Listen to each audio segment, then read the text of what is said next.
বন্দুকের মাথা আমার পিঠি ঠেকাইয়ে কেবলার দিকে ফিরাই দিয়ে বলতে, হুজুর এবার আপনি কালেমা পড়েন। এবার ওনারা বলতেছেন, হুজুর আপনি তওবা করেন। আমি আমার জীবনের সব কথাগুলো আল্লাহর কাছে বলতেছি, আল্লাহ এই আমার জীবনের শেষ ঘন্টা বেজে যাচ্ছে, আমি আর হয়তো তোমার দিনের কথা বলতে পারবো না, তুমি আমাকে দয়া করে মাফ করে দিও, দয়া করে মাফ করে দিও, দয়া করে মাফ করে দিও। আমার রক্ত কালকে আমার সন্তানেরা দেখবে, আল্লাহ তুমি ওদের শান্ত থাকার তৌফিক দিও। আল্লাহ আমার মা এখন বেশি আছে, আমার মাকে তুমি সান্ত্বনা দিও। আমার এই রক্তের বিনিময়ে আল্লাহ তুমি বাংলার জমিনে কোরআনের রাজ কায়েম করে দিও। 6 মাস পরে ডক্টর মোহাম্মদ ইউনুস আয়না ঘর দেখতে যেয়ে উনি বলতেছে, এটা আইয়ামে জাহিলিয়াতের সঙ্গে তুলনা করা চলে। তার মানে আয়না ঘরগুলো এত ছোট ছোট ঘর ছিল যে ঘরের ভিতরে দুটো সিটে মুরগি থাকতে পারে না, সেই ঘরে একটা মানুষকে মাসের পরে মাস, বছরের পরে বছর বন্দি করে রাখা হয়েছে। খেতে দেওয়া হয়নি, পরনে কাপড় নাই, চোখ বাঁধা, পা বাঁধা, পায়খানা পেশাব একাকার হয়ে গেছে। ওই অবস্থায় মুখ বাঁধা, ওই অবস্থায় কত মানুষের যে মৃত্যু হয়েছে তার কোনো ঠিক ঠিকানা নেই। এই আয়না ঘরগুলো কোনো জালেম ছাড়া কোনো মানুষ তৈরি করতে পারে না।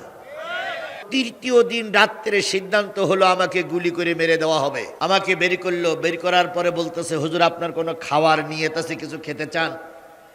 আমি বললাম না। আপনার মৃত্যুর পরে কোথায় কবর দেওয়া হবে সে জায়গাটা কি বাজেট করা আছে? আমি বললাম, আমার বাবা শুয়ে আছে, আমার মা শুয়ে থাকবে যেখানে, সেখানেই আমার গ্রাম স্থানে আমাকে কবর দিবেন। আপনার ছেলে মেয়েদের কাছে কিছু বলতে চান? আমি বললাম, স্ত্রীর কাছে এই, ছেলের কাছে এই, সব কিছু বলে দিলাম।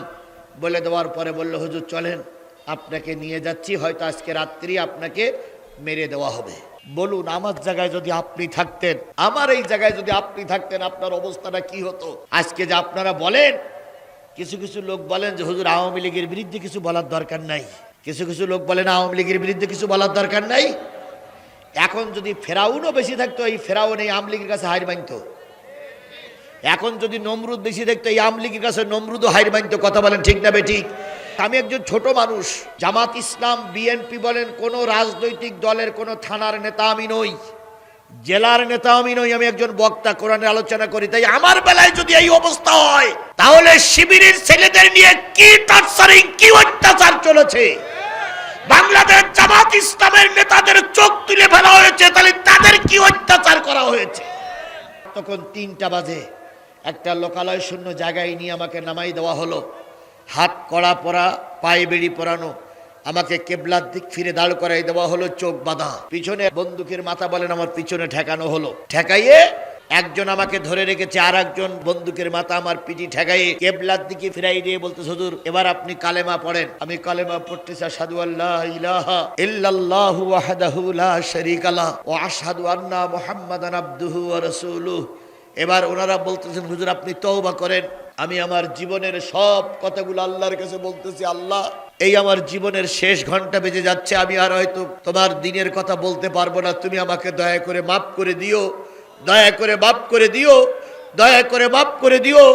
আমার রক্ত কালকে আমার সন্তানেরা দেখবে, আল্লাহ তুমি ওদের শান্ত থাকার তৌফিক দিও। আল্লাহ আমার মা এখন বেশি আছে, আমার মাকে তুমি সান্ত্বনা দিও। আমার এই রক্তের বিনিময়ে আল্লাহ তুমি বাংলার জমিনে কোরআনের রাজ কায়েম করে দিও। এই দোয়া করতে করতে, দোয়া আমি অনেকক্ষণ ধরে করতেছি, ওরা ঠেকাই দাঁড়িয়ে আছে। এরপরে নিচে যিনি ছিলেন তিনি বললেন যে, স্যার এবার কি কল টানবো? স্যার বললেন, দাও, কারণ এর অনেক চেষ্টা করলাম কিন্তু এ তথ্য দেয় না, এরে দুনিয়ার থেকে বিদায় করে দাও, অপরের অর্ডার, এরে গুলি করে মেরে দাও। ওরা কল টানলো, কিন্তু আল্লাহর কি রহমত, গুলি বাহির হলো না। কোরআন শরীফ আমার সামনে, আমি কিন্তু ইব্রাহিম আলাইহিস সালামের জীবনী বলতেছি, কথাটা বলতেছি যে ইব্রাহিম আলাইহিস সালামকে নমরুদ সরকার আর তার বাপ চাইছিল দুনিয়ার থেকে কি করে দেবে, বিদায় করে দেবে, কিন্তু কার বাজেট হয়নি? আরো জোরে বলেন, কার বাজেট হয়নি? তাই কথাটা বলতেছি, ওরা আমাকে নিয়ে যখন কল টানলো ঠিকই, কিন্তু গুলি বাহির হলো না। আজকে আপনার একটা সংবাদ সব যুবকেরা দেখতেছো, ডাক্তার মোহাম্মদ ইউনুস দেখতে গেছিলেন কোন ঘর? কোন ঘর দেখতে গেছিলেন? আয়না ঘর দেখতে গেছিলেন। আজকে ডাক্তার মোহাম্মদ ইউনুস জাতি প্রশ্ন করতেছে, আপনি আয়না ঘর দেখতে গেলেন, মাঝখানে 6 মাস দেরি হলো কেন? আপনি আরো 6 মাস আগে যেতে পারতেন। এই 6 মাসের ভিতরে অনেক নমুনা তারা মুছে ফেলেছে, 6 মাসের ভিতরে অনেক আলামত তারা কি করেছে, মুছে ফেলেছে। এই 6 মাস পরে ডক্টর মোহাম্মদ ইউনুস আয়না ঘর দেখতে যেয়ে উনি বলতেছে এটা আইয়ামে জাহিলিয়াতের সঙ্গে তুলনা করা চলে। তার মানে আয়না ঘরগুলো এত ছোট ছোট ঘর ছিল যে ঘরের ভিতরে দুটো সাইডে মুরগি থাকতে পারে না, সেই ঘরে একটা মানুষকে মাসের পরে মাস, বছরের পরে বছর বন্দি করে রাখা হয়েছে। খেতে দেওয়া হয়নি, পরনে কাপড় নাই, চোখ বাঁধা, পা বাঁধা, পায়খানা পেশাব একাকার হয়ে গেছে। ওই অবস্থায় মুখ বাঁধা, ওই অবস্থায় কত মানুষের যে মৃত্যু হয়েছে তার কোনো ঠিক ঠিকানা নেই। এই আয়না ঘরগুলো কোনো জালেম ছাড়া কোনো মানুষ তৈরি করতে পারে না। ওর সঙ্গে আমারটা মিলান, ভালো করে শোনো। শিবগঞ্জের মুসলমানেরা, বগুড়ার মুসলমানেরা, আমার মতন একজন নগণ্য গোলামকে আল্লাহ পাক 5 দিন আয়না ঘরের ভিতরে রেখেছিলেন। আমাকে ধরে নিয়ে গেল ইফতার করা অবস্থায়। ইফতার করতেছি, সেই সময় বাড়ির চারিপাশ ঘিরে ফেললো। আমি কেবল একবার বিসমিল্লাহি ওয়া আলা বারাকাতিল্লাহ বলে গালে দিয়েছি। রোজার মাস, সবাই এসে আমাকে ধরে বলতেছে, হুজুর আপনি আজিজুল ইসলাম জিহাদি? জি। ওসি সাহেব আপনাকে সালাম দিয়েছে। তাই আমি বললাম, ওসি সাহেব সালাম দিল, তাই ইফতারের সময় কেন? তা বলতেছে, না হুজুর এখনই যেতে হবে। এবার আমার হাত ধরে বলতেছে, হুজুর আপনি কি আফগানিস্তানে যুদ্ধ করতে গেলেন? তাই আমি বললাম, কেন? আচ্ছা আপনার নামের শেষে জিহাদি কেন? আমার মা বললেন, না বাবা, ছোটবেলার থেকে লোক জিহাদি জিহাদি ডাকে, তাই সেই পরিচয় পরিচিত। আমাকে ধরা হলো। ভাই ওই আয়না ঘরের কথা কি বললো, আমার জীবনের কথাটা বলতেছে। আমাকে ধরা হলো, নামাজ পড়তে চাইলাম। ওরা একজন লোক, 15-16 জনের ভিতরে একজন লোক আমার সঙ্গে নামাজ পড়লো। নামাজ পড়ে বেরিনের পরে আমাকে পায়জামা, পাঞ্জাবি, টুপি পরায়ে হাত কড়া পরালো। পরানোর পরে মোটরসাইকেলের মাঝখানে একজন ড্রাইভার, পিছনে একজন, আমাকে নিয়ে ওরা পাজা করে ধরলে আমি যেন দৌড়াই যেতে না পারি। আমার জীবনের কথা বলতেছি। এরপর আমাকে থানায় নিয়ে যাওয়া হলো। থানায় নিয়ে থানায় রাখলো। ওখানে একজন পুলিশের আচরণ আমি ভালো পেয়েছিলাম, আল্লাহ পাক তাকে মাফ করে দিক। তাকে বলেছিলাম, ভাই ইফতারি করে পানি খাওয়ার সুযোগ পাইনি, একটু পানির ব্যবস্থা যদি করতেন। উনি দোকান থেকে একটা পানি আর একটা পাউরুটি কিনে দিলেন। দেওয়ার পরে ওখান থেকে আমাকে নিয়ে আর এক ঘরে নিয়ে যেয়ে এরকম বেঞ্চির সঙ্গে, বেঞ্চির হাতুলির সঙ্গে আমাকে বেঁধে রাখলেন। কিছুক্ষণ পরে এশার আজান দিল। এশার আজান দেওয়ার পর ওনারা বললেন যে বাথরুমের কাজ থাকলে আপনি বাথরুম সেরে নেন। আমাকে একটা টয়লেটের ভিতরে নিয়ে গেল ভাই। এরপরে বাথরুমের ভিতর থেকে বেরি করে আমার চোখ বাঁধলো। আমি কই চোখ বাঁধলেন কেন? কয় কোনো কথা নেই, আপনাকে এখান থেকে জেলায় নিয়ে যাওয়া হবে। থানার থেকে আমাকে জেলার জন্য গাড়িতে রওনা হলো। সামনে একটা গাড়ি, মাঝখানে আমার গাড়ি, পিছনে আর একটা পুলিশের গাড়ি, 3টে গাড়ি। পুলিশের যে সাইরেন, পুলিশের যে বাঁশি, ওই বাঁশি বাজাতে বাজাতে আমাকে নিয়ে যাওয়া হলো জেলায়। জেলায় নেওয়ার পরে ডিবি অফিসে আমাকে নিয়ে যাওয়া হলো রাত 12টার ভিতরে। এই 12টা পর্যন্ত সমস্ত জেলার আনাচে কানাচে এখানে সেখানে ঘুরাইছে। ঘোরানোর পরে এবার 12টার সময় আমাকে ডিবি অফিসে নিয়ে যাওয়া হলো। আমার জীবনের কথা বলছি। তাহলে ওখানে আমার চাইতে কঠিন অবস্থা যারা পার করেছে তাদের কি হয়েছে ভাই? তাদের জীবনটা কত কষ্টের ছিল। এরপরে আমাকে ওখানে রেখে রাত 12টার পরে এবার এসপি সাহেব আসলো, ডিসি সাহেব আসলো, এডিশনাল এসপি আসলো। আমার চোখ বাঁধা একটা টুলির পরে বসাই রাত 4টা পর্যন্ত আমাকে জিজ্ঞাসাবাদ করলো। এরপরে প্রথম দিন গেল, দ্বিতীয় দিন গেল, তৃতীয় দিন এই একই রকম জিজ্ঞাসাবাদ। কখনো হুইল চেয়ারে বসায়, কখনো চোখ বাঁধে, কখনো ধাক্কা দিয়ে ফেলেই দেয়, কখনো বিভিন্ন প্রশ্ন করে। শেষ পর্যন্ত তৃতীয় দিন রাত্রে সিদ্ধান্ত হলো আমাকে গুলি করে মেরে দেওয়া হবে। আমাকে বের করলো। বের করার পরে বলতেছে, হুজুর আপনার কোনো খাওয়ার নিয়ত আছে, কিছু খেতে চান? আমি বললাম না। আপনার মৃত্যুর পরে কোথায় কবর দেওয়া হবে সে জায়গাটা কি বাজেট করা আছে? আমি বললাম, আমার বাবা শুয়ে আছে, আমার মা শুয়ে থাকবে যেখানে, সেখানেই আমার গ্রাম স্থানে আমাকে কবর দিবেন। আপনার ছেলে মেয়েদের কাছে কিছু বলতে চান? আমি বললাম, স্ত্রীর কাছে এই, ছেলের কাছে এই, সব কিছু বলে দিলাম। বলে দেওয়ার পরে বললো, হুজুর চলেন, আপনাকে নিয়ে যাচ্ছি, হয়তো আজকে রাত্রি আপনাকে মেরে দেওয়া হবে। বলুন, আমার জায়গায় যদি আপনি থাকতেন, আমার এই জায়গায় যদি আপনি থাকতেন, আপনার অবস্থাটা কি হতো? আজকে যে আপনারা বলেন, কিছু কিছু লোক বলেন যে হুজুর আওয়ামী লীগের বিরুদ্ধে কিছু বলার দরকার নাই। কিছু কিছু লোক বলেন আওয়ামী লীগের বিরুদ্ধে কিছু বলার দরকার নাই। এখন যদি ফেরাউনও বেশি থাকতো, এই ফেরাউন এই আওয়ামী লীগের কাছে হার মানত। এখন যদি নমরুদ বেশি দেখতো, এই আওয়ামী লীগের কাছে নমরুদও হার মানত। কথা বলেন ঠিক না বেঠিক? এই আওয়ামী লীগ 15.5 বছর ক্ষমতায় ছিল। এই 15.5 বছর বাংলাদেশে ইবলিশ শয়তান ছিল না। ইবলিশ শয়তান পালাই গেছিল, কারণ শেখ হাসিনার বুদ্ধির কাছে ইবলিশ শয়তান ফেল। এরপরে আমার কথা বলতেছে, আমি একজন ছোট মানুষ। জামাত ইসলাম, বিএনপি বলেন, কোনো রাজনৈতিক দলের কোনো থানার নেতা আমি নই।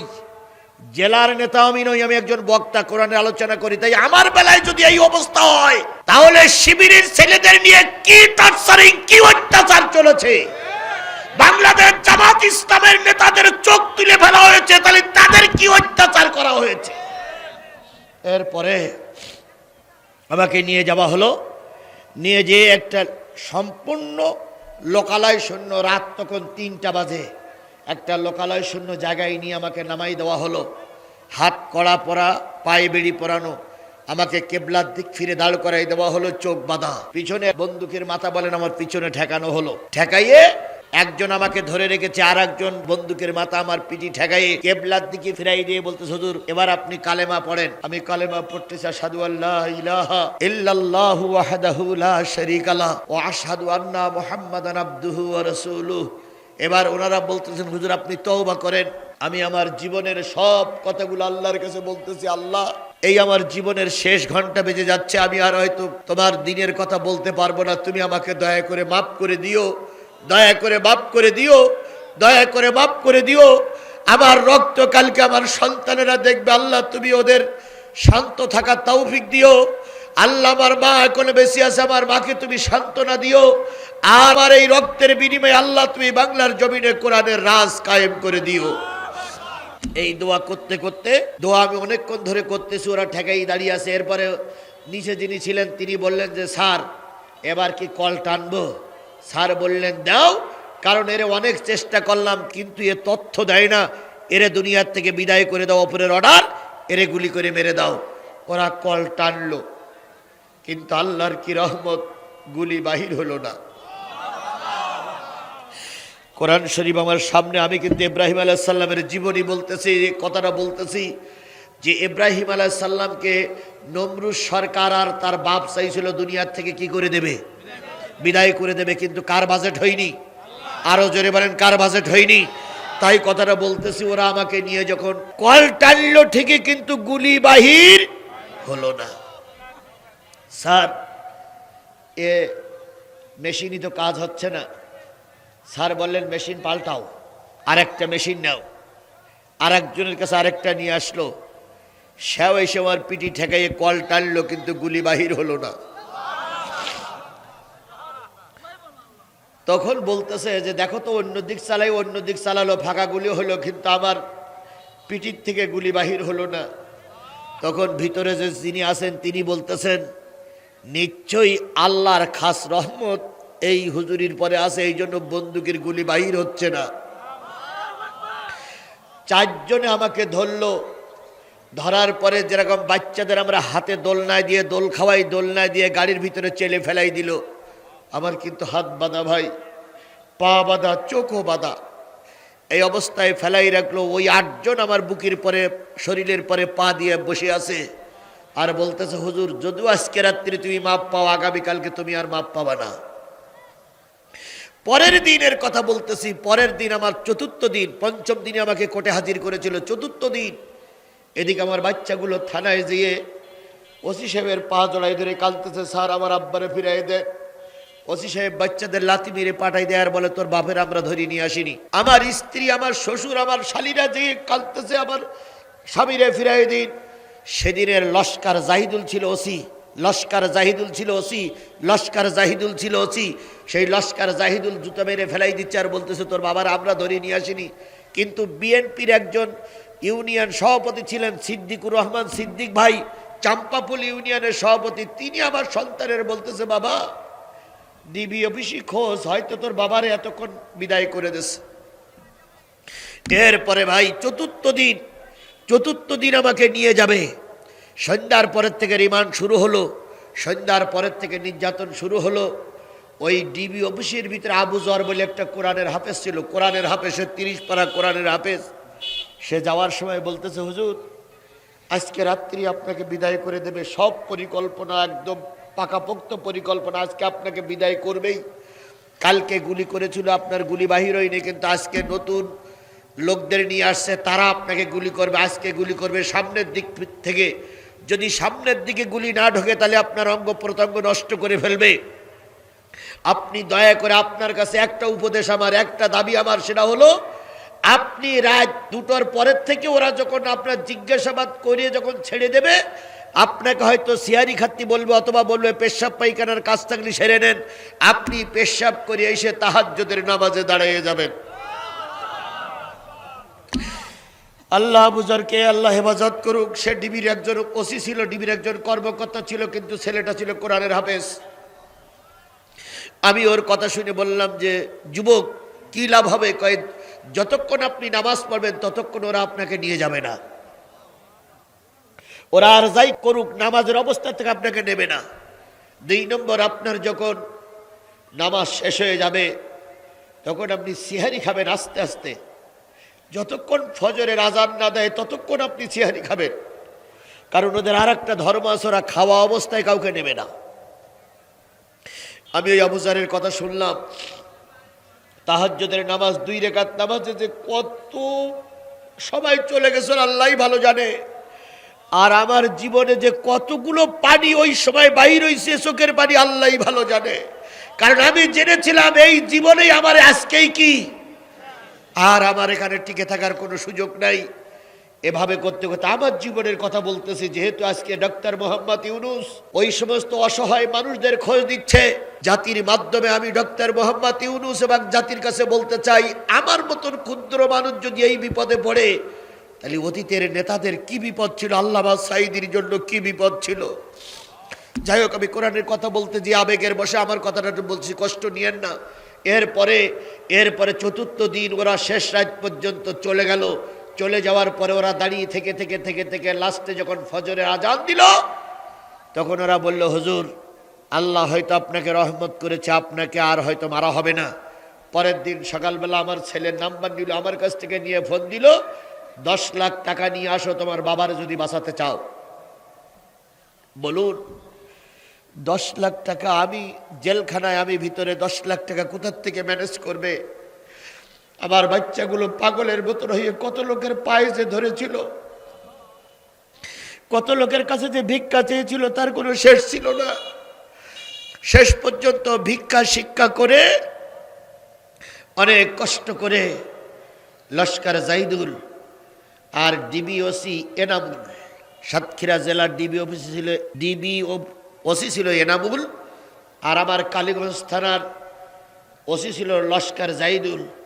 2 জনে মিলে ওরা ওই টাকাগুলো ভাগ করলো।